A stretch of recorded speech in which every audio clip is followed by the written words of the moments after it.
when I did it, it almost like pulled a string in like a thread in a sweater or a piece of yarn in a sweater. And they were like, oh, no. They're tying it up in a knot. They're like, nope, this is what it is. Because they realize see this unraveling and I don't want any part of that.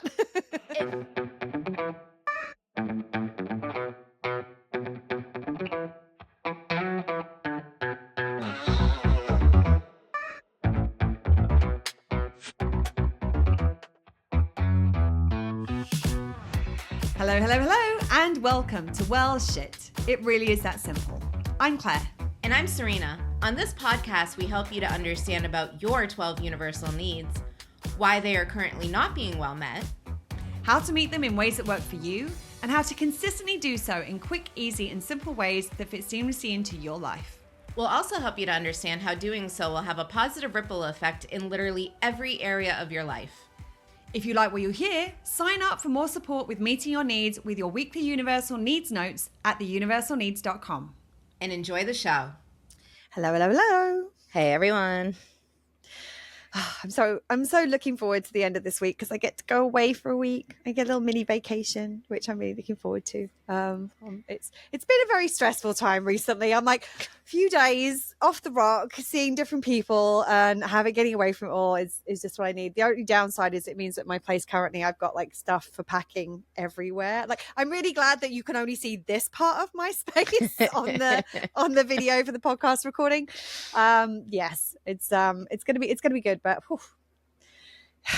I don't know. I feel like as we get older, like packing, I'm going camping in a couple of days, and not like taking the RV camping, like real camping, like where you gotta like organize yourself beforehand. And I'm like, oh, there's so much work to be done with this. It's like you need to like prep when you start a vacation, like that kind of mentality, or a trip or something. It's like I need like 4 days beforehand so that I can prep and then have like a day of recovery after, because like it is just multiple. Sorry, Daz is laying in a bunch of he's obsessed with Amazon paper. The only like the paper that comes in the Amazon boxes, the only paper he's obsessed with, but like there's a pile of it in the floor, and all of a sudden I heard like, you know, like all the crinkling, and he's just doing cute cat things in the sun, like all belly up. I'm like, oh, you're sweet, but you're loud. Stop. That's cute. But no, I agree. There is definitely more of a process involved. I think I've always been, because I'm definitely a kind of planner when it comes to these sorts of things. And I think that I've gone from being a planner because I like to kind of plan, and that's part of my kind of getting excited about going away is beginning the packing process and what have you, to now I was just saying to a friend last night, I'm like, no, I need to start packing 3 days in advance of going, because that gives me 3 days for my poor little neurospicy brain to be like, oh, remember this. Oh, I remember this. Oh, I remember this. Oh, well, we haven't put that in the bag. Like I need a few days for all those little bits to kind of come full circle so that I may end up actually leaving with all the things I need. And of course, I don't need half, right. I don't need half the things. I mean, most of what I'm going to take, I'm sure will come back completely unused. But again, I think it's that like when you get to a certain age, it's like, but I might need it, but I might need this, but I might need that. But what if? I'm feeling the same way. And with camping, it's like, oh, well, we have to make sure like we have this consideration. I'm like, what? Yeah. It's exhausting. I'm exhausted. Look at my face. I'm exhausted even thinking about it. Like, and I'm the same, like behind this couch. Like, I love that this couch is high and kind of wide because it's a disaster. Yes. No, I'm doing okay. I'm very glad that I did a large amount of my kind of sorting out yesterday. So, I mean, I leave the day after tomorrow, so I don't have too many more days to figure shit out. But I'm like, I'm very glad. I'm in a happy space of, I have a couple of days to exist here and go, oh shit, I should probably take that with me as well. And then take it, not use it, and bring it back and spend a day or two putting everything back again. So that's the other thing. Then you got to come back. Right. Yeah. And start to catch up on things and do things. Yeah, anyway, but that's not what we're talking about today. Today's going to be an interesting episode, because we're kind of flipping something on its head that up until now, I think it's a bit of a trend for us at the moment, right? Like turning things on their heads. We've been doing that a lot recently in previous episodes. If you haven't watched the last couple of episodes, go back and watch them. They're kind of funny in a lot of ways. But we do definitely flip some things on their heads. But yeah, up until now, we have only ever talked about questions really being a good thing. Like questions are an amazing tool. They are an amazing tool. And I think that's exactly what questions are. And it's just kind of come to me as I'm talking right now. It's a little bit like when people talk about like social media or the internet and they say, well, social media is a bad thing or social media is a good thing. No, social media isn't good or bad. It's a tool. It's how you use it that can be either constructive and supportive or it can be destructive and draining. And I think that's true with questions in the sense that it's like how you use the questions, like how are you using that tool can make the difference as to whether it is supporting of needs or whether it is draining of needs. And interestingly, it can be draining needs when we're trying to support needs, as is tends to be the case with our needs. It's like a lot of the time what we're trying to do and what we're actually doing, not necessarily the same thing until you really understand what it is, why we're doing it, what the motivation is, and what's going on subconsciously as well as consciously. So like this came about because like you brought this up as a suggestion. Like what was the inspiration behind like kind of talking about this today? Well, I mean, because we like to flip shit on its head. Like that's exactly why. That's it. Like that's it. That's the strategy that going forward for all podcast episodes is how much more shit can we flip on its head. Perfect. Done. Awesome.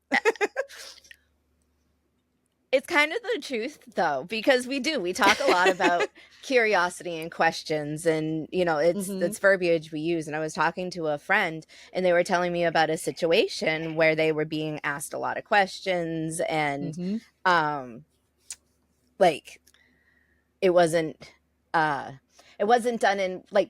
There was just a lot of questions in general. And then there was like interrupting questions like, oh, what did you say? What are you doing? Yeah. Like, you know, that constant, like almost like a constant questioning. And I had made a comment about it. And normally I'm like, oh yeah, bring on the questions. Like, you know, this is generally a good thing. And I've always known that generally like nuance. It's never, you know, just questions are always good.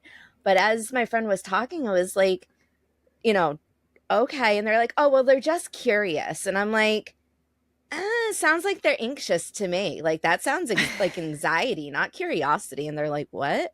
And I'm like, they want to know what's going on so they can know what's going on. They want to know if we're talking about them. They want to know if we're talking about people that are in their orbits. They want to feel secure. I was like, all I saw, like my needs, like my need star was just lighting up. I was like, it was like ding, ding, ding, ding, ding. I'm like, that's security, that's emotional expression. And they just kind of looked at me and they're like, okay, like they're just curious. And I'm like, okay.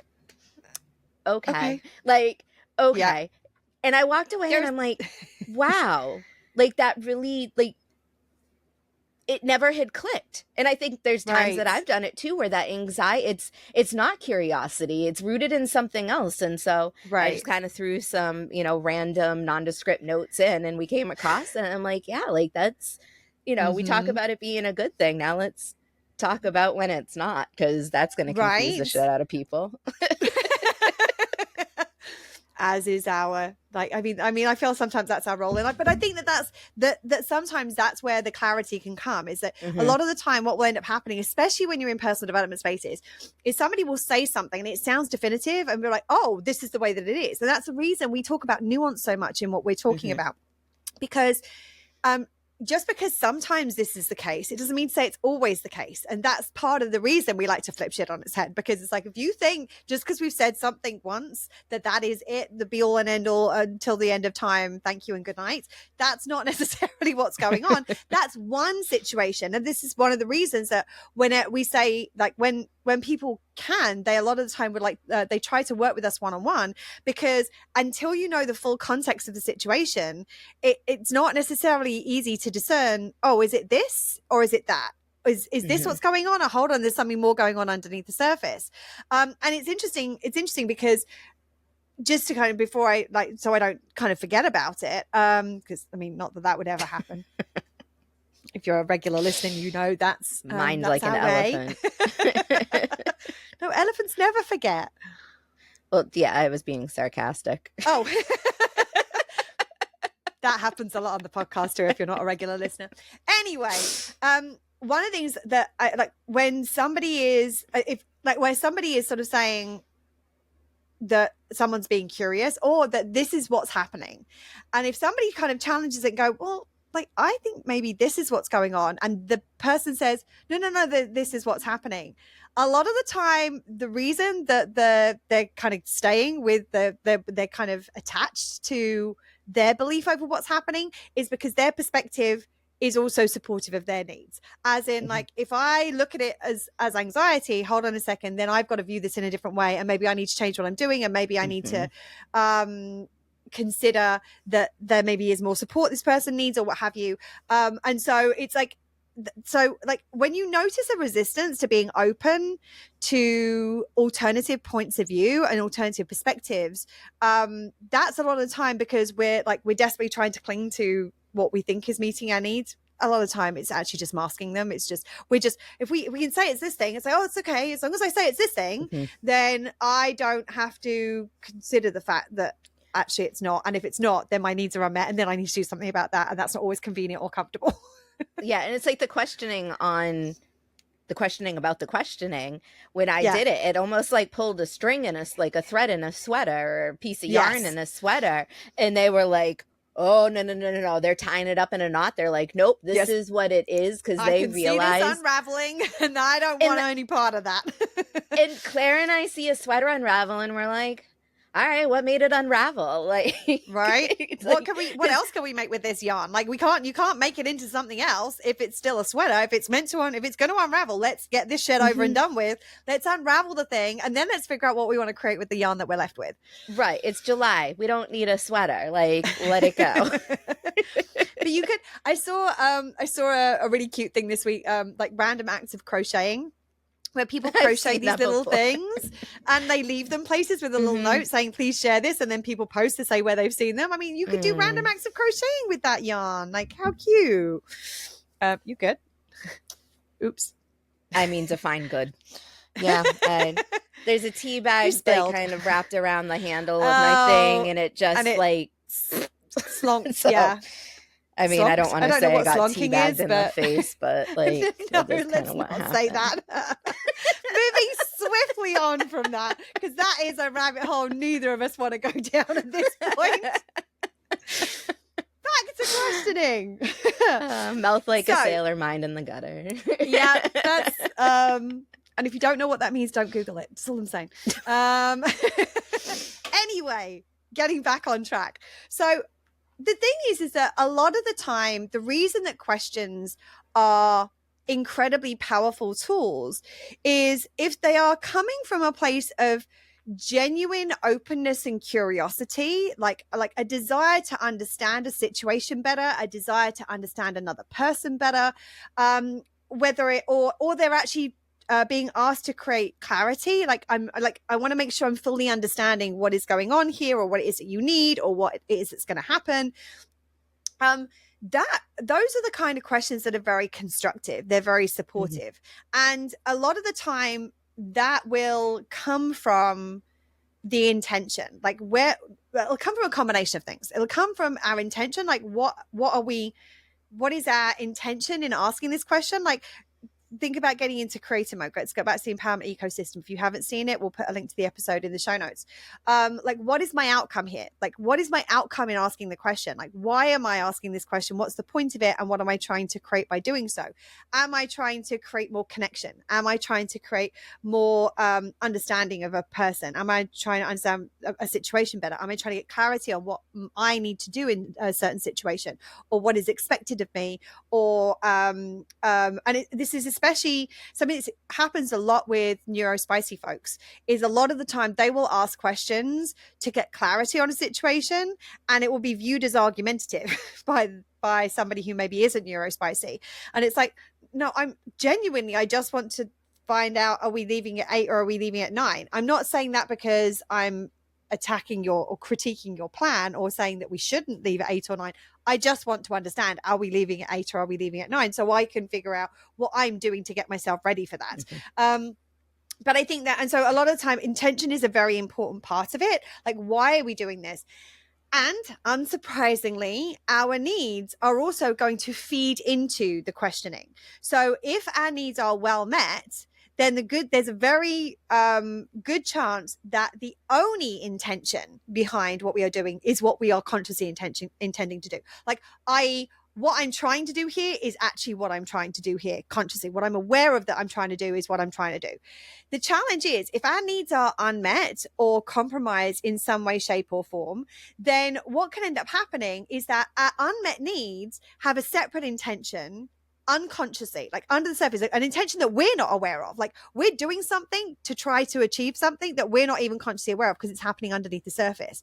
So it's really important, in order to be like, if we're asking questions, to ensure our needs are well met prior to doing so, and that our intention is that we're coming at this from a self first perspective, that we're coming at it with an intention for curiosity or for clarity or for connection, or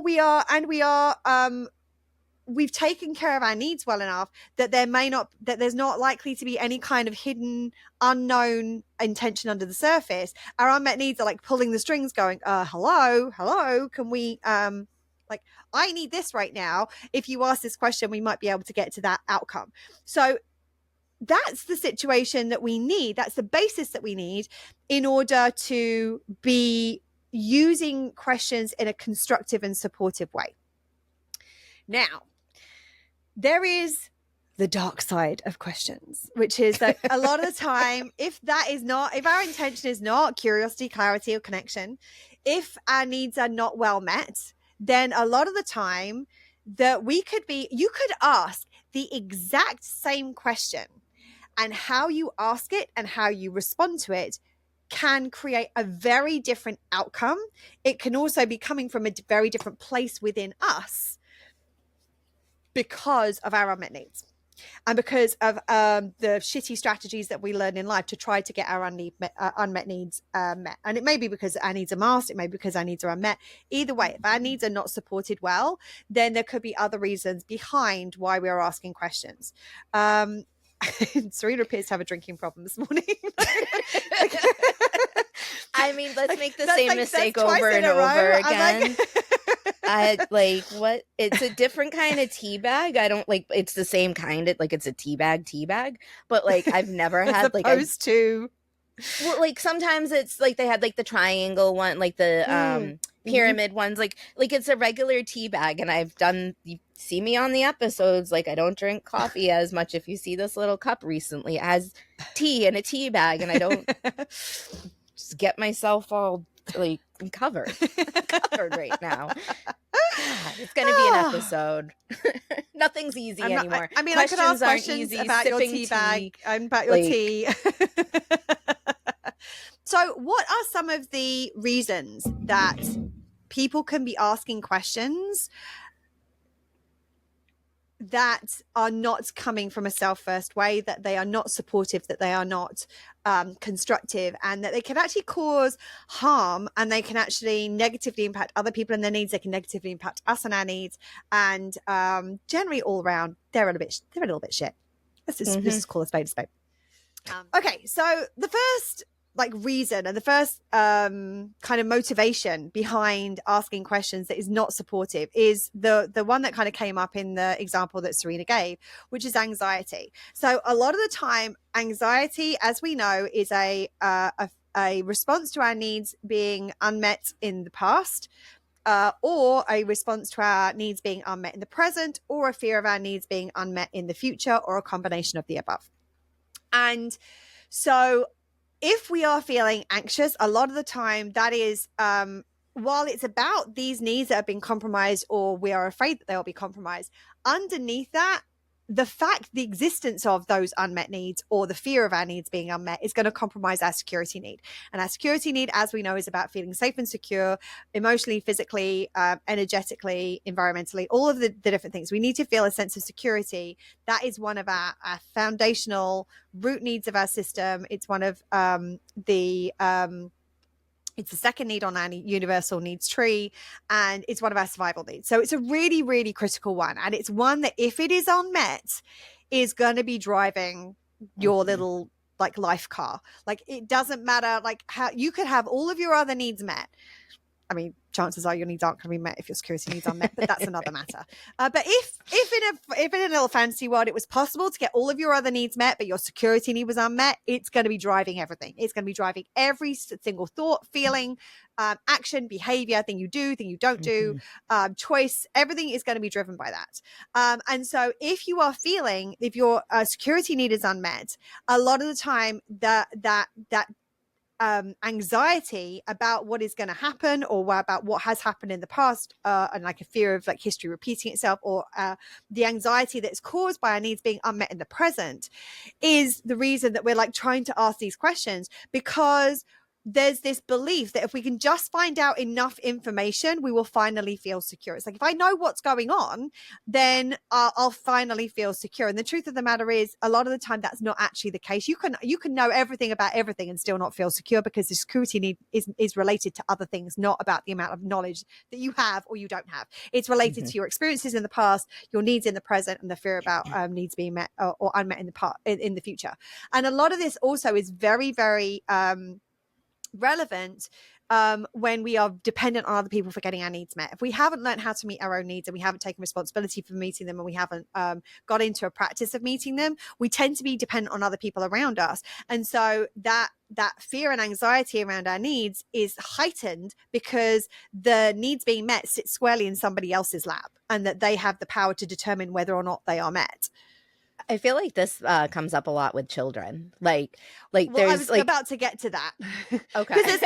Because there's a nuance here. Because I think you're right. Say. It does. Yeah. Shocking. I know. Everyone's like, oh, Claire said the nuance word. What? Yes. Because I think that like we need to be mindful of the fact that when we're talking about like that anxiety driven questioning, and our security need being up and our security need being unmet, if we are an adult and we have the ability and capacity to meet our needs for ourselves, it is our responsibility to take care of that security need. It's not anyone else's responsibility. Now, if we haven't learned how to meet our own needs and we're still dependent on other people, that's when it's like, oh God, everything feels like chaotic and like I've got no control because everybody else's behavior is going to affect whether my needs are met or not. I mean, it's a completely logical feeling that we have. But it's because we haven't realized actually we have the ability to do this for ourselves and we can take responsibility for it. And obviously I'm talking about how we relate to our own needs being met. We're not talking about systemic stuff and structural things and the objective situations that people are finding themselves in because of our social systems and all that sort of stuff. That obviously is not something that we have the ability to control ourselves, but we do have the ability within the context of those to be able to say, okay, within the context of this, there are things that I can do to meet my security need better and to feel more safe and secure and grounded within the context of this situation. So if we're an adult, that's our job. Or if we're an adult that has the ability and capacity to meet these needs for ourselves. The difficulty here is that if we're talking about a child that is having this kind of anxiety driven response to things, in this situation, it's not the child's responsibility to meet those needs. It is their parents' or caregivers' responsibility to meet their needs. And so in that situation, if you have a child that's in that, asking a lot of questions that is anxiety driven, not about, not coming from curiosity, not coming from a desire to learn or to grow, or as a natural part of I'm a growing as a growing child's development kind of thing. But if a child has that anxiety driven response, then that is an indicator to the parent and caregiver, okay, their security need is up right now. And the questions they are asking may have nothing to do with the thing that is affecting their security need. They could be completely unrelated. It could just be like, I just want to know what's going on over here because this is big and scary and affecting me, and I don't feel like I can do anything about like this, but this I can ask questions about, so I might feel a little bit less stressed and anxious and fearful about what's going on in life. And so this is why I'm saying, like, it's like when you've got dependents, we have a responsibility to support their needs. It's slightly different. So that's your kind of feedback. That is the indicator. They're letting you know, hello, my needs are unmet. I need some help and support over here.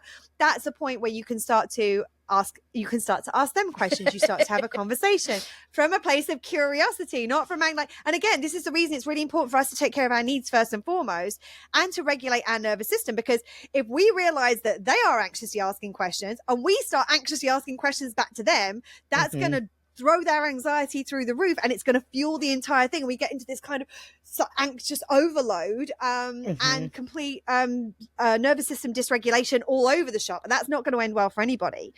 It's really important in that situation that we take care of our nervous system and we regulate ourselves and we support ourselves, in order that we can then come from a place of curiosity of like, okay, buddy, like, it seems like you're asking a lot of questions right now. Like, is there something that's that's bothering you at the moment? And obviously, depending on the age of the child, they may know what's going on. You may know what's going on in their life that's affecting them. And it may just be like, okay, I'm aware of this. This is obviously affecting them. So I need to provide additional security. And it may be that you can't change the thing that is causing them to be insecure and causing them to feel anxious.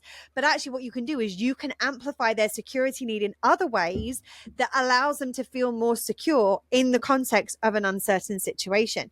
You can also start to help them with learning strategies of things that they can do for themselves to support themselves, to find out more. Like, if you want to know what's going on with this situation, like, come and ask mummy, or come and ask daddy, or come and ask like Auntie Claire or Auntie Rena or whoever it is, so that you're providing them with means and tools to start to navigate uncertainty when it comes up, because it's a part of life. So we need to help them with that.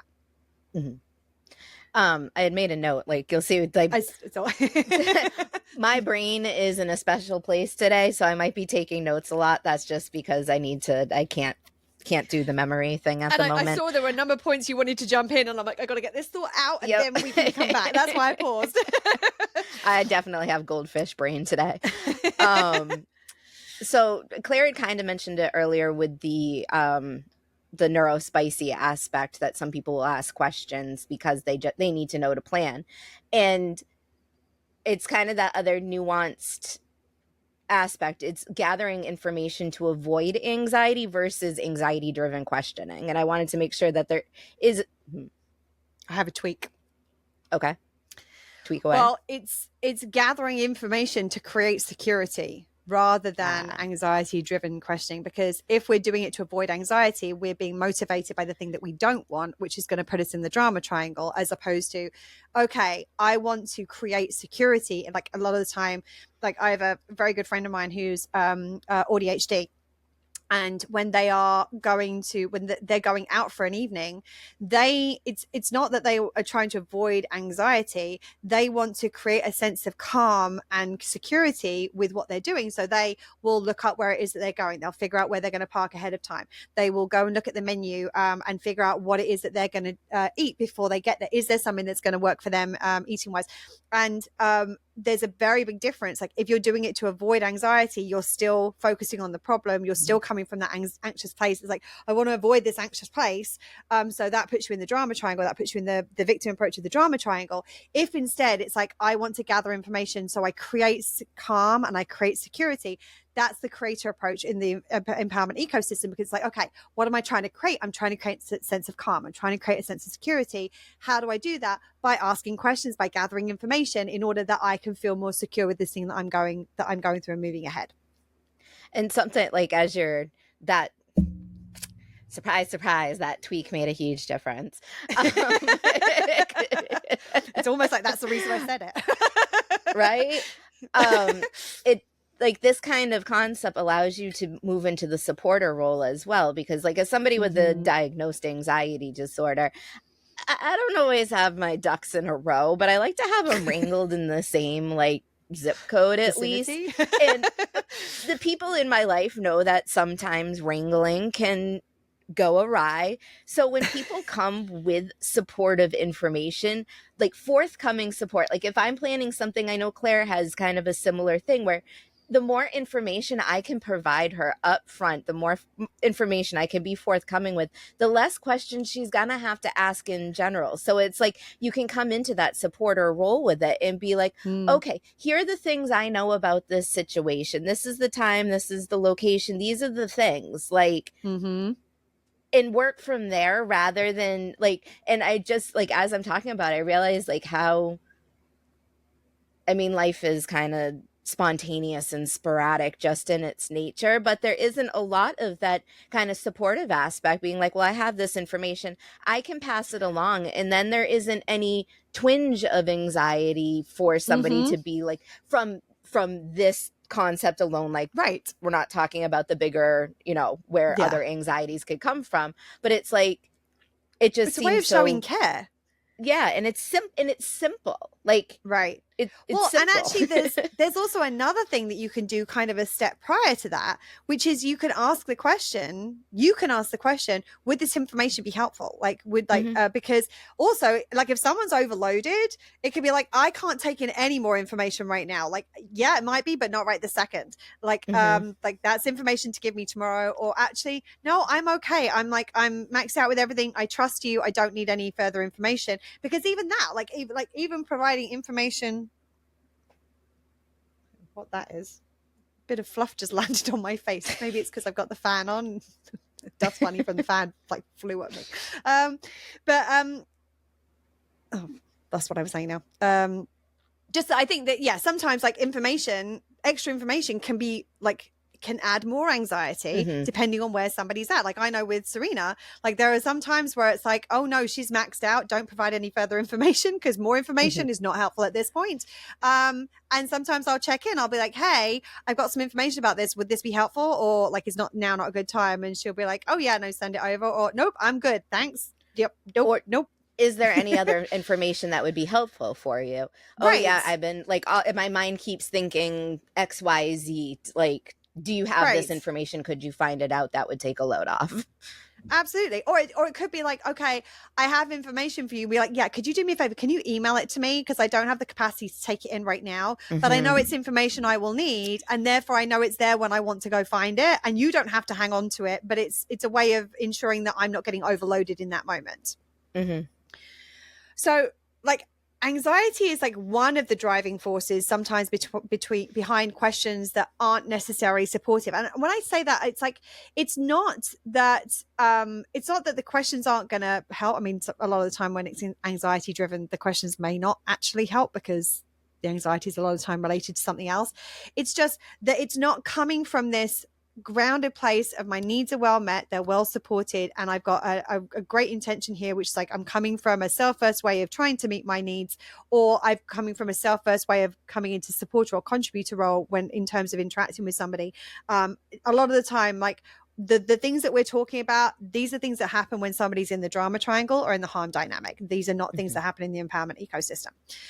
Okay, so the next example of a kind of more drama triangle or harm dynamic version of asking questions is when we're using questions as a form of control. And I can imagine, like, immediately I say that, people go, how can you use questions as a form of control? You would be surprised. It is very, very, it's, again, questions are a great tool. So it can be like a question of like, how are we asking those questions?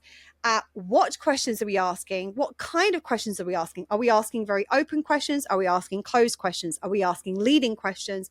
Are we asking questions with as a way of trying to lead somebody to a conclusion, which is what leading questions are? I just realized I just said that. But it's like, I mean, the example that kind of comes to me when I'm talking about this, and this is, and I'm giving this example because it's kind of a neutral example in a lot of ways, is the kind of questions that an attorney would ask in a courtroom. I was actually part of a court case. I was supporting somebody else who was going through a court case several years ago, and they were representing themselves because attorney's fees are really expensive, and we had to question somebody, or they had to question somebody. I was supporting them as they were questioning somebody as part of this case, and most people don't know, at one point I actually wanted to be a lawyer, which was very, very, it was funny. One of my nephews asked me the other day, what did you want to be when you grew up? I'm like, depends what point in life you asked me. It changed a lot over the years.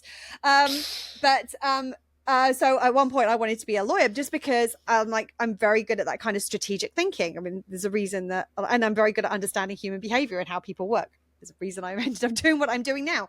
So I was living my kind of best Perry Mason fantasy or whatever it was by helping to, like, I was the one who helped her write the questions that was going to lead the witness, because the witness had been lying about what was going on, and we were able to ask questions that had them thinking that we were following one train of thought. And by the time they'd answered so many questions, they'd actually boxed themselves into a corner that when we asked the final question, there was only one answer they could give without either saying, oh, sorry, no, I was lying in all those questions, or they had to admit that they'd been lying about what they'd said about the overall case. And that's one of those, that's a form of like controlling the situation. It's controlling an individual because you're asking certain questions because you're trying to get somebody to a certain outcome. And there's different forms of like how this control takes. It could be a one-on-one control where you are trying to control somebody's actions. And a lot of the time when you're talking about, and like trigger warning, we're going to talk about abusive dynamics and coercive control and that kind of thing. A lot of the time when we're talking about coercive control and those kind of abusive dynamics in relationship, whether that relationship is intimate, friendship, family, work, whatever it looks like, because they're framed as questions, it's not as easy to identify that it is control. But if you think about like, is that what you're wearing? Technically, that's a question. But it's very obvious from the question and from the intonation and from how I'm sounding when I'm asking the question. That's not a, oh, I haven't seen that dress before. Or is that a new dress? I haven't seen it before. Like technically that's a question as well.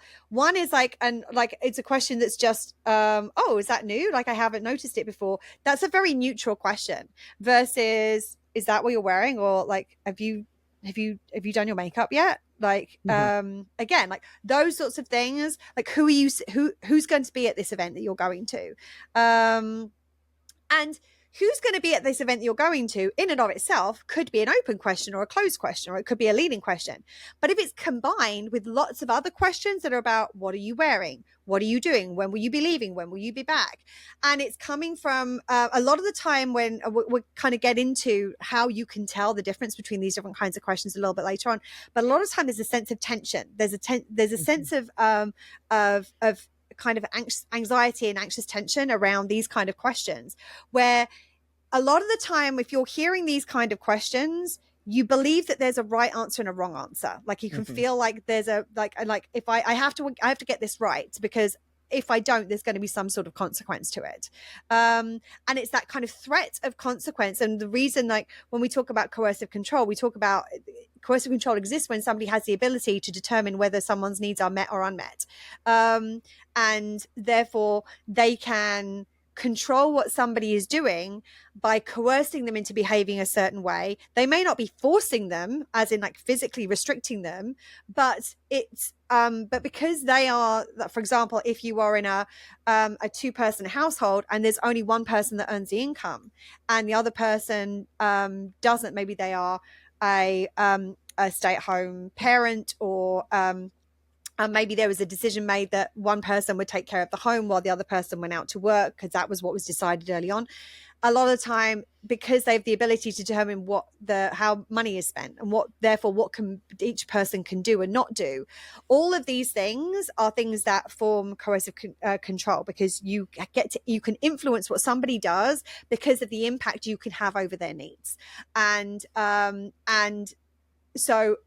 reason it can be so difficult to identify, if someone says you're not going out wearing that, that's a very direct, I'm telling you you're not, I'm trying to control what you're doing.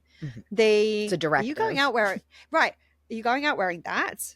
Technically it's a question, but the energy behind it, the what's being inferred or implied by that question is very, very similar to the first one. But because it's framed as a question, it's harder sometimes to challenge. Because if you then say, oh, yeah, why is there something wrong with it? Oh, no. Like, why would you think there's something wrong with it? That's when the gaslighting can start. Because then you can like, I didn't say there was anything wrong with it. I just asked a question. Well, yeah, yes. And you did ask a question and you also implied that there was something wrong with it. It's almost like when you ask a question with the opinion, like there was an opinion attached to that question, like right before it even exited the mouth. Absolutely. And there was there is that they're asking the question for a purpose, and that purpose is because they want you to do something or to not do something. And a lot of the time it may be that they're doing something or not doing something, maybe something that they think is going to meet their needs, but sometimes it is the fact of having that influence over somebody that is a way of them trying to get their value need or their personal power need met. Shitty strategy, not going to work, because the negative impact to somebody else means it's actually going to negatively impact their needs, which means they're never actually going to get their needs met through that vehicle anyway. Huge waste of time for everyone involved. But that's a lot of the time that, a lot of that time, a lot of this is conscious. Like, very rarely is that like a completely unconscious thing. And sometimes it can be unconscious, where someone can ask a question and it'd be like, oh, why do you not like what I'm wearing? And it's like, oh no, I didn't mean that. And it wasn't intentional. Like, it can happen. Like, we're talking about an extreme example, and I don't want people to look at the extreme example and go, oh, that's the only time in which that applies. Like, sometimes it can be, oh, well, we've been conditioned into doing things a certain way, so we ask a question because we expect that everybody should do the same thing. And so in how we're asking the question, we are also sort of exerting that control, because we're perpetuating this idea that there's a way of doing it, that everyone should do it, and you're therefore part of that, somebody who should do it that way. And I'm going to ask a question that kind of gives you that feeling, which might get you to like we were talking about in a previous episode, where it's like you ask a question and it maybe has somebody that we were talking about in the Don't Yuck My Yum, like, if somebody asks a question in a certain way about an outfit you're wearing, you may not wear that outfit anymore. Not because they've told you not to, not because it was done in a very severe way, but it was just asked in such a way that it might be like, oh, I don't feel as good in that outfit anymore. Maybe I won't wear that today, kind of thing. Yeah, the seed of doubt gets planted, and you can't stop it from growing no matter what you do, unless you absolutely pluck it out and throw it away. Absolutely. So the other side at which control can sometimes come is situational control, where it's like you're not trying to control a specific person necessarily, or group of people necessarily, but you're just trying to control the situation. You're like asking all these questions to try and again imply how something should go, or the way something should be done, or to try and get things to happen in the way that you want them to, in a general level, not necessarily on an individual level. It's interesting because I have a past lifetime as an event planner, wedding planner, and I still plan a lot of events. And there is an element that you need to know all the information. You have to ask all the questions, because you as the planner need to be able to control your event. Now, I'm also a planner of things in my life. I've always liked planning trips and that kind of stuff. And there's definitely been a switch in so many ways. But like when it comes to my planning, because it used to be rigid, and it used to be rigid because I had to control it. I didn't know that. I didn't know that's what I was doing, but I had to control the situation. When something went awry, it took me out at the knees and threw off the entire plan, because all of a sudden, not only is the plan not going according to how I thought, my needs have been impacted, and this control that I was like cultivating for myself without realizing it is now perceived control. Gone. Perceived, yes. Thank you. Perceived control is now gone. As we're talking about situational control, there is an episode we recorded kind of early on where we talked about like the perception of control, and how like letting go of control actually can make you feel more secure. We'll drop the link to that in the show notes, because that's a handy episode. When, if this is like what Serena's talking about, it's like, oh, that's me. I'm like, oh, there's another episode that might be helpful for you to listen to.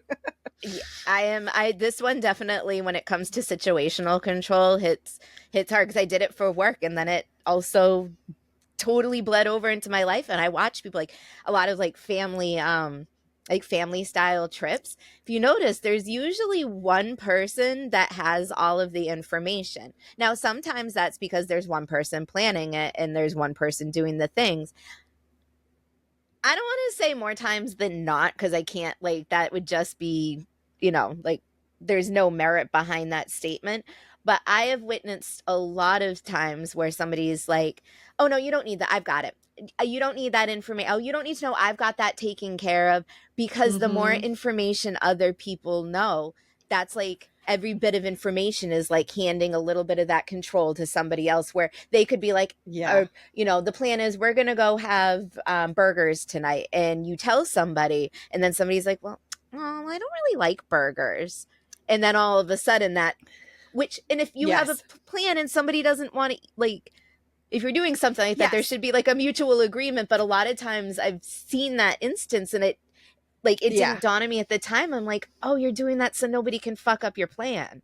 Like, Right, absolutely. Well, and I will put the flip side of this is that sometimes the reason there's one person doing all the planning is because everyone else does fuck all and leaves them yes, to it.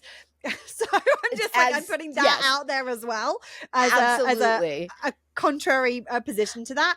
But I think that, but you're right. I think I think if somebody is not willing to be open about what is happening, that control of information is a lot of the time one of the ways that they are trying to keep control for themselves. And I mean, That just control sounds of like a fucking information. rabbit hole I'm walking away from right now. Control of information. It's a little bit culty. That's all I'm going to say, and then we're going to move it's a little bit a lot swiftly of on. things. It's a little bit a lot of things. Yes, it's a lot of things. Anyway, moving swiftly on because otherwise we're going to derail this entire episode. So, the next thing is that the next place that this can sometimes come from is needs baiting, where we're asking questions because by asking certain questions we're trying to get somebody else to meet our needs. So a lot of the time we're asking questions, a lot of the time with an expectation that someone's going to do or say something in response to that question that we think will meet our needs. And a lot of the time that is because we are dependent on other people for getting our needs met. I don't know why this is the example that's coming to mind, but all I can think about is like, oh, are you going to get me flowers for our anniversary kind of thing? Like, that's not just an open question. That is a lot of the time it's asking a question to seed and to bait the other person into doing the thing that the question is implying that we want them to do. And this can look a number of different ways, but a lot of the time this is where we are we're trying to get somebody to do something that will result in our needs being met. And there's a number of different versions of this. Like there's a version that I know that you like that you've made a note about in terms of like starting the debate kind of thing, right? Asking a question, like the baiting of starting an argument or a debate, asking a question that you know is going to get a response, not because you're curious about what the response is, more so because you want to make yourself relevant, because you want to meet your needs in it. And it's interesting when you put that kind of needs lens on, like, okay, like I've seen it. Social media is just, I mean, a perfect like viewing point for this stuff, because you see it, somebody asking a question, it's like you didn't really care what anybody's answer was. What you cared about is stating your point. Like you wanted to make it look like it was a question, so then you could chime in on your own fucking question. Like, I see right. Well, and I mean, and actually like a very simplified version, like a step before that kind of debating thing of needs baiting is asking a question just to get engagement.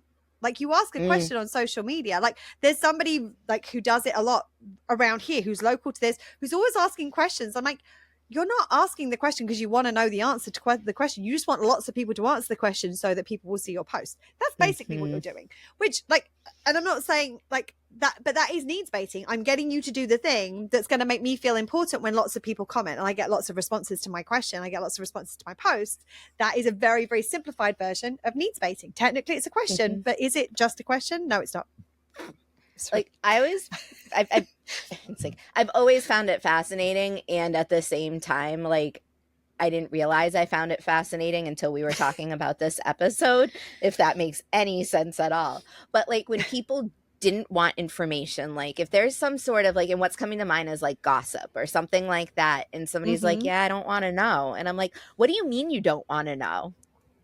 What do you mean your needs are well met enough that you don't need to swirl yourself up in somebody else's drama or gossip or bullshit? You don't need that information. You don't have any questions because it's not your circus, not your monkeys. And I always used to be like, well, why wouldn't they want to know? Like, I have this information, and it's like it's not in necessarily the question form, but I'm like, these people don't ask questions. They don't want the information because they like that's actually not going to serve them in any way.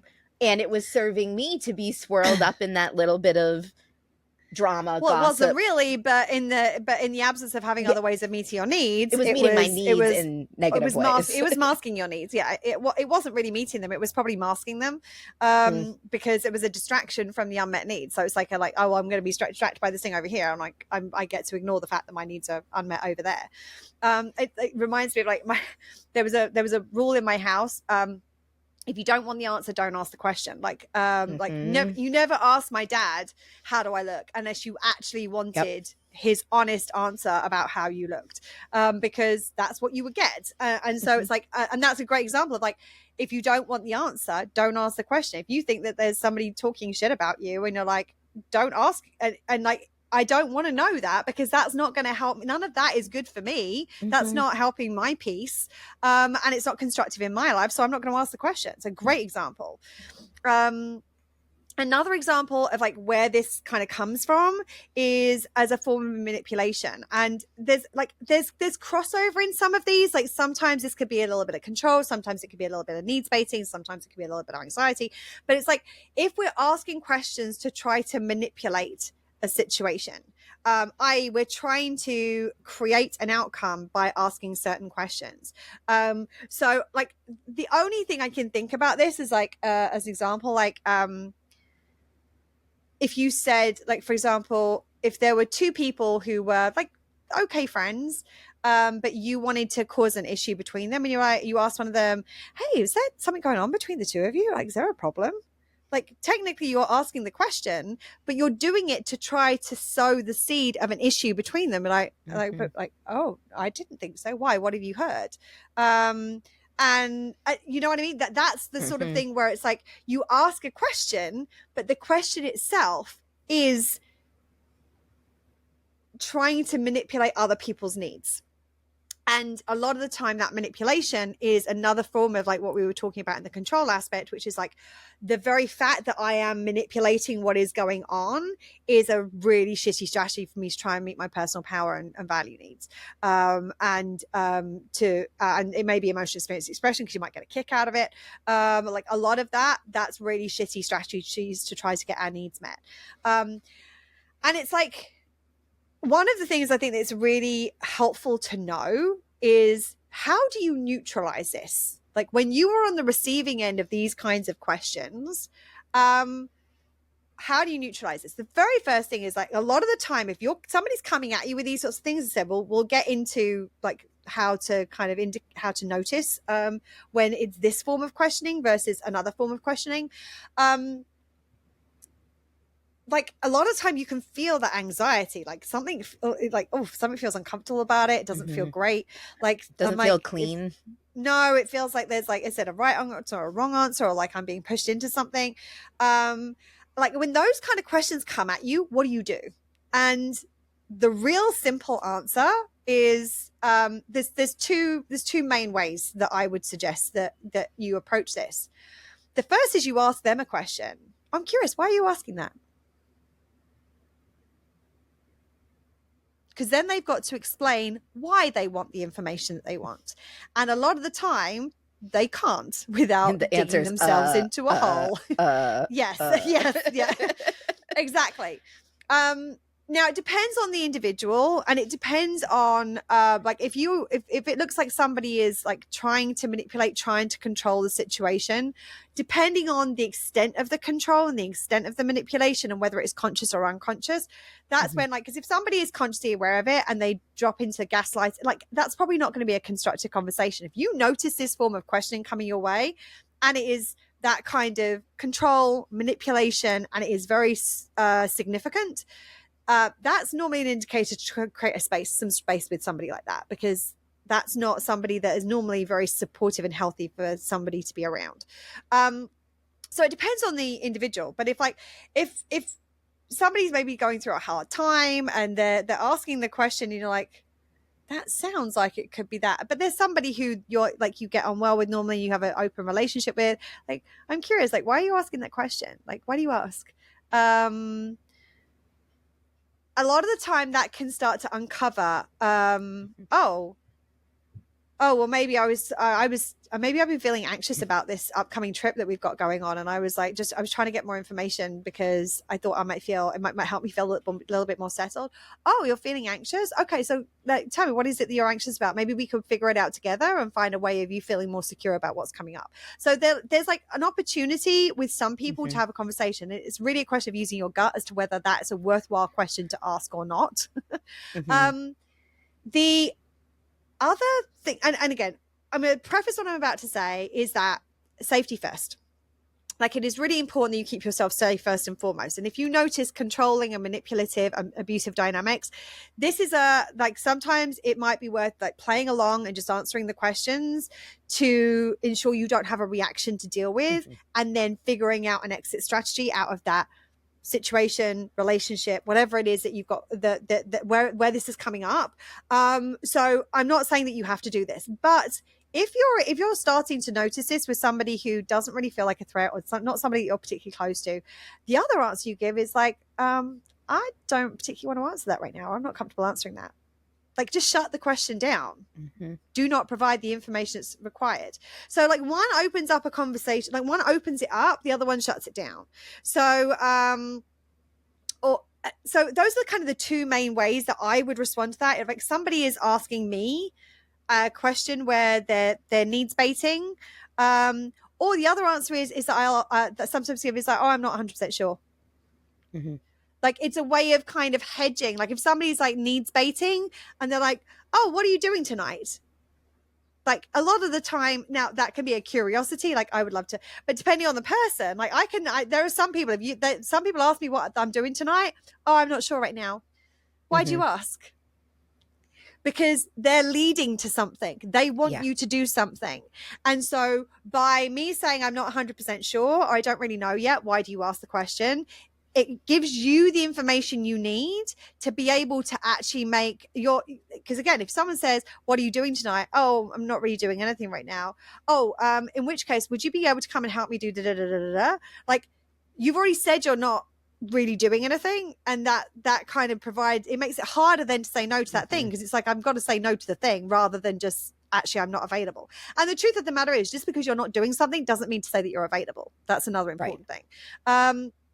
And you might prioritize doing whatever you would do over the thing that this person is asking you to do, but sometimes you might want more information. So another option is to provide that. I don't know yet. I've got to figure some things out. Why do you ask? And then you can ask the question back, and you can bounce it back at them to give you more information to be able to more accurately respond to what it is that they're saying. So those are kind of the three big things. Anything you want to add to that before I move on? It looks like you wanted to say something. That's why I was.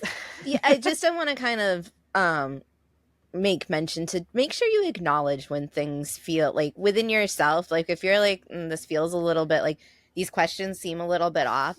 Like, as with everything that we teach, like, it's a process to get it ingrained into you, where your brain's doing, like, you don't have to take the pauses, and your brain just is like, okay, I hear this manipulation, like, this is how I'm going to navigate it. But taking that pause to be like, something feels weird about this. Why does it feel weird? Oh, it feels weird because my mind is thinking about what shoes I'm going to wear tonight. This feels weird because this isn't a question that they should really be asking me. Like, asking yourself the questions when something feels kind of off, because it feels like I feel like there's a right and a wrong answer here, and I don't like feeling like, that there's like, that doesn't feel like it's an open question. Like, if you have anxiety based on the fact you're like, oh, I don't want to answer this, like, take a beat and be like, okay, then how am I going to answer this? And I think that's what kind of the, like, where my thought was trying to go to is, so I think we're conditioned. It's like, you get asked a question, you answer, question, answer, question, answer, question, answer. So few times do we really like stop and be like, okay, how do I actually want to answer this? Like, what's my outcome in this? And there's another two ways in which you can respond to this when you notice it happening. Is the other thing you should do is buy yourself some time. Is like, oh, I don't know, I haven't really figured that out yet. Like, so one is like, I'm not sure if I'm available or not, kind of thing. Like, I don't know the answer to the question. The other is, oh, I don't know, let me think about that. Like, I'll think about that and let me get back to you, kind of thing. So again, it buys you that thinking time to be able to think about it if that's what you need. The other thing is, if it's with a close close friend that you're noticing this pattern happening. The other question, the other thing you can do is to be like, is just to share with them, like, I don't know, I'm feeling a little bit of anxiety or a little bit of tension, like around these questions you're asking. Are you okay? Is there anything, is anything going on? Like, I just want to check in with you and see how you're doing. Because that also can be a, like, if somebody's like feeling anxiety around something and they're like firing questions because of their anxiety, they may not even be aware that that's what they're doing. I mean, like by asking that question, be like, oh yeah, I've been really stressed out about this thing over here. It's got nothing to do with this. It's got nothing to do with you. Yeah, that's my anxiety talking right now. So like, and again, it opens up that space for dialogue and conversation with the people who you can trust to have those conversations with. So as I said with this, sometimes this is a conscious thing. These, like, they can be like consciously like control, consciously manipulating, consciously needs baiting. A lot of the time though, they can be subconscious, i.e. that your unmet needs are the ones that are firing these questions off. It's bypassing your conscious brain. And like you're not even necessarily feeling in control of the questions yourself. Like you're asking the questions before you've really even had time to think about it. Or you're doing something and you like, there's a part of you going, why the hell did I ask that? Like, why did I do that? That's weird. So it can be something people are aware of, and it can be something they're unaware of. But how do you notice? Like, what are the indicators that that one of more of these things might be happening? And obviously, different ones of these apply to the different options. But one of the things is a sense of urgency. Like, urgency is a lot of the time it's anxiety. There's an anxiety-driven piece. Like, if there's an urgency around the questions, and a lot of like, almost like you don't get to finish answering a question before another question's come out. Like it's like quick fire questions. It's interrupting one answer with another question, or it's interrupting a conversation with like you're having a conversation and then like mid flow of conversation is a question. And then you continue the conversation. There's another question.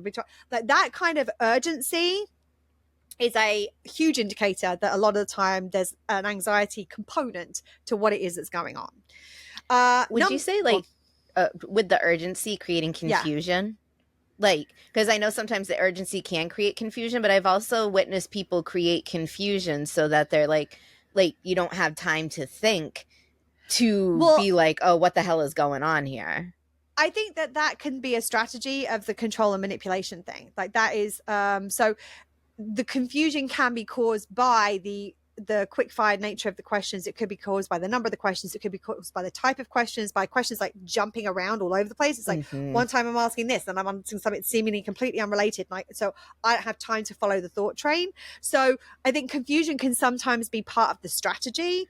So if you're noticing that you're feeling confused, and again, if you're with somebody who you know and trust and you're feeling overwhelmed or confused, like you can take a beat and be like, hold on a second. There's a lot of questions right now. I'm feeling a little overwhelmed. I'm feeling a little confused by what's going on. Let me give me a second just to kind of like get myself centered again. And then let's kind of slow things down and like, give me the questions so that I can answer you fully. Because I want to make sure that I'm answering you. I'm actually answering the questions in the way that I want to. So that's another thing is like, if you notice that kind of urgency and that quick fire questions, you can slow it down. You have the ability to be like, okay, there's a lot of questions coming right now. Let's slow this down so I can answer you effectively and I can understand better what's going on here. Okay. What was your first question? Let's answer that. And then we'll get on to the next one. So again, and it's like, if somebody is like ADHD and they're like, I need to ask this question now because I'm going to forget it. Do what Serena and I do. Take a note, write it down. Like, so it's like, you can finish the thoughts and then we can move on to the next question. So I said numbers of questions is like you're getting like a lot of quick fire questions.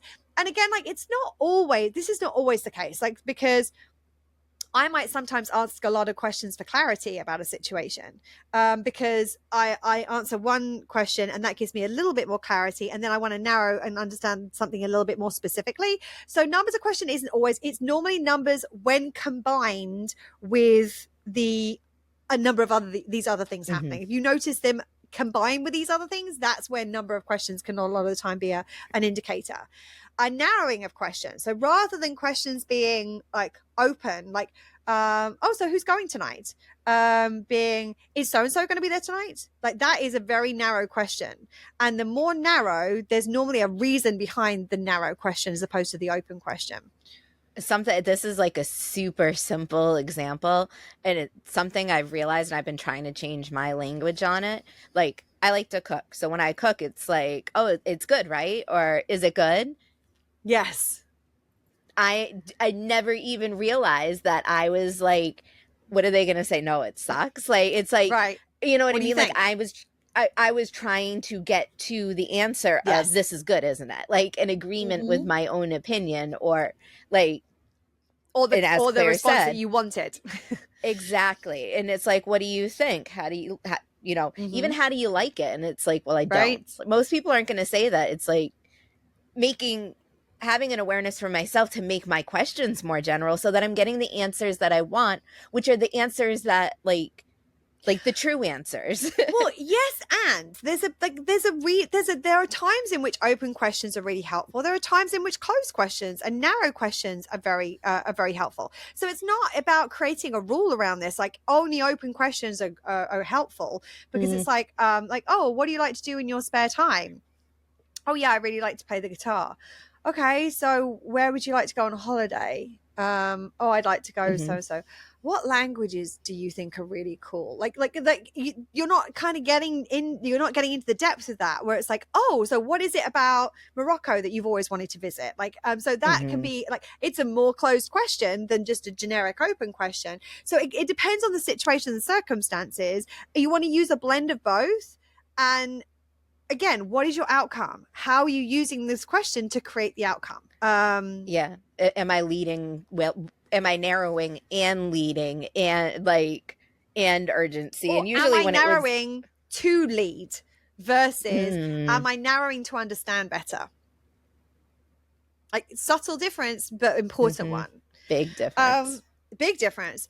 So another thing that is huge in this is tension. If you are feeling tension in your body, when as a result of the questions being asked at you, normally there's an indicator. I mean, normally it's an indicator of your needs being unmet, because it may be, and it may be that this situation is impacting you and your needs. So it's like, okay, what is it about this situation that I'm feeling tense about? Is it because I feel like there's a right answer or a wrong answer? Is it because I feel like this person's trying to get me somewhere rather than allowing me to be where I'm at, and therefore ending up where I'm supposed to, kind of thing? But if you feel tension, that could be an emotional tension. It could be literally feeling physical tension in your body. If you feel like your shoulders are tight, like for me, it's my stomach. My stomach always gets tight. The second my stomach gets tight, I'm like, oh, something's off about this. I don't know what it Mm-hmm, is, but something ain't right. So the second we notice tension in the space and a tension in ourselves, that's normally an indicator that we might be in one of these situations. And that's both when we are doing the asking of the questions and when we are receiving the questions as well. Openness versus closeness, I kind of think we talked about that a little bit with the narrowing of questions versus the opening of questions. And the next one is responses and reactions. So how are people responding to the questions? So if somebody asks me a question and I give an answer, like, oh, that's really interesting. Like, what is it about that? Like, I'm just curious. I want to understand better. What is it about this that you really enjoy? Versus somebody responding saying, oh, well, that's a choice. Why not this one? Technically it's another question, but that's a different kind of response. And the other thing is, if you are getting reactions versus response, if it feels like there's a strong emotional mm-hmm, energy behind what somebody is saying to you when you are answering the question, that's a lot of the time like, okay, there's a lot of emotions around this right now, mm-hmm. and that indicates that you feel some kind of way about what I'm answering, which means that you expected a certain thing, or you wanted a certain thing, or you were trying to get a certain thing. That's depending on the situation. Let's explore that, shall we? Like, what's going on there? Or bye, I'm out. Yeah. If that's some random stranger who's like, all of a sudden I'm like, oh no, I'm out, bye, see you later, kind of thing. So there's I think that the challenge is that when you get to the point where you understand this level of nuance with these sorts of things, is that there's almost a constant second guessing of yourself of like, oh god, like, am I coming at it like, oh, it can do you, where it's like, oh, am I asking too many questions, or like, am I trying to get them to a certain answer? And the truth of the matter is that we are meeting our needs all the time. So when we find out new information, like if we ask a question and we find out some information that then benefits us, like part of us can be like, oh, did I manipulate that? Was that me? Did I needs bait that? And a lot of the time, that's not what we were trying to do. We were generally trying to be curious about the other person, or we were like wanting to learn more, or we were trying to get clarity, trying to create connection. Just because we find out something that then we can then utilize in terms of creating from the information that you find from that curiosity or clarity in a self-first way, there's nothing wrong with that. So it would be like me, so for example, like when Serena and I first got to know each other, and I'm asking questions about Serena to try and get to know her better. And I find out she likes dancing. I'm like, oh, well, I can't ever use that information because I found that out through asking questions. And if I've used that information, like how many times have we performed on stage together or in a parade or whatever it is, like because we both love dancing. I'm like, oh, you love dancing? I love dancing. What if we did dancing together? That would be fun. Like, what do you think? Like, and if the other person's like, actually, I prefer dancing on my own. Okay, that's more information. So I think there's maybe there are other things we can do together. But if the other person's like, fuck yeah, I want to do some dancing, which is normally Serena's response whenever I ask her to do something like this, then or vice versa, if she asks me to do something, I'm like, oh hell yeah, we're doing that, absolutely. That is us creating from what we are learning as a result of trying to connect and trying to communicate and trying to get clarity and trying to be curious about the people around us. That is something that can benefit everybody. There's a very big difference between that and using questions to manipulate situations or other people to try to get your needs met. Like if you come from curiosity, genuine curiosity, and then you find out information and you can create things from that also support your needs in a self-first way. So it's going to, at the very least, not negatively impact somebody else and sometimes might benefit them too. That is very different to, I'm asking these questions because I want to get my needs met, and I'm going to try and get my needs met through asking these questions. And like, as I said at the beginning, like your intention is important. It's important why we are intending to ask these questions, and your needs need to be well met in order for your intention to be truly clean. Because remember, your intention is what's happening consciously. If your needs are unmet, there might be some subconscious intention that you're not aware of. So it's really important, if you want to come and ask questions in a supportive and empowering way, you want to stay in the empowerment ecosystem. I mean, like we talked about it, go back and listen to that episode. You need to be meeting your needs in order to be in the empowerment ecosystem. It doesn't work if you're not. And meeting your needs in self-first ways. So the good thing is that when your needs are met, your intentions can be clean. It can be like, okay, my needs are met, or I'm so good at meeting my needs, or I'm in the groove of meeting my needs that if my need becomes unmet, I know I'm going to take care of that. I don't need to manipulate somebody else into doing it for me. I don't need to control somebody else to feel good about myself. I don't need to manipulate a situation to feel like I'm the big I am. Like none of that is necessary because those needs are already taken care of. And when those needs are taken care of, you don't want to do things in those icky ways because it's gross and it actually doesn't support you either. Anything you want to add about our little dark-sided questioning before we finish up? No, I think I opened up a proper sized rabbit hole with that one. Absolutely. I mean, I think this is great. And I love flipping things on their heads. It's kind of what we do. I think the nuance in this is really important because I think that it would be very easy to listen to us and assume questions are always a good thing. Nuance. And it very much depends where it's coming from. Is it coming in a self-first way? I know your needs met well enough for you to be able to tell that's the case. So thank you for being here. Thank you for watching. Thank you for listening. We'll be back next week with another episode. Between now and then, remember to stay safe, take care of yourself, and continue to meet your own needs. Lots of love. Bye. Bye, friends. That's it for today. If you like what you heard and would like to see some of Serena's awesome facial expressions, check out the video podcast on YouTube. And remember, questions are an incredible tool, but it's how you use them that can either be supportive of your needs or maybe work against them. Well, shit. It really is that simple.